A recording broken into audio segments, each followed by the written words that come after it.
सी ऐसी हरकत की थी जी न्यूज़ ने, जिसकी वजह से उससे बाकायदा पब्लिकली माफ़ी मांगनी पड़ गई, अपने चैनल से माफ़ीनामा चलाना पड़ा कि हमने जो खबर चलाई थी वो खबर झूठी थी और सच्चाई ये है। आपको पहले खबर दिखाते हैं कि जी न्यूज़ ने आखिर खबर क्या चलाई थी। जी न्यूज़ ने जमात को लेकर के जिस तरह तरह के पैकेजेस बनाए और उनको बाकायदा चलाया और एक एक घंटे के 2-2 घंटे के लंबे लंबे प्रोग्राम चलाए और ऐसे माहौल बना दिया कि जैसे सारे हिंदुस्तान को जो कोरोना हो रहा है वो सिर्फ जमात की वजह से हो रहा है। दरअसल उसी कड़ी में जी न्यूज़ ने एक खबर अरुणाचल प्रदेश के बारे में भी चलाई, जिसमें कहा गया कि अरुणाचल प्रदेश में कोरोना से संक्रमित 11 जमाती मरीज पाए गए हैं।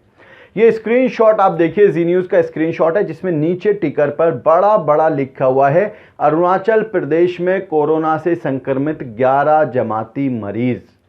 इसी को चलाने के बाद जी न्यूज़ घिर गया विवादों में और अरुणाचल प्रदेश की जो आधिकारिक ट्विटर हैंडल है, जो खबर देता है अरुणाचल प्रदेश की सरकारी खबरों के लिए, जो आधिकारिक ट्विटर हैंडल है अरुणाचल IPR ने इस न्यूज़ का खंडन किया। और खंडन में क्या लिखा, बाकायदा जी न्यूज़ के उस स्क्रीनशॉट था उसको टैग किया और साथ में लिखा, this is to clarify that Arunachal Pradesh has got only 1 COVID-19 positive case till date. The reporting by Zee news is false and does not carry any authenticity. 9 अप्रैल को 6:44 पर यह ट्वीट किया गया अरुणाचल IPR की तरफ से। और साथ में आपको दिखाते हैं कि क्या वाकई में हकीकत यही है, क्योंकि कोविड इंडिया का जो एक ट्रैकर है, इंडिया COVID-19 ट्रैकर, उसका जब हमने स्क्रीनशॉट देखा, उसका डेटा निकाल करके देखा, तो अभी भी 10 तारीख तक यानी कि 10 अप्रैल तक भी अरुणाचल प्रदेश में मात्र एक ही केस आया है।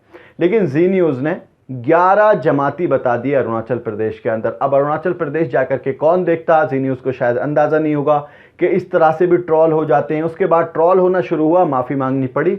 अब आपको दिखाते हैं कि जी न्यूज़ ने माफ़ीनामे में क्या लिखा।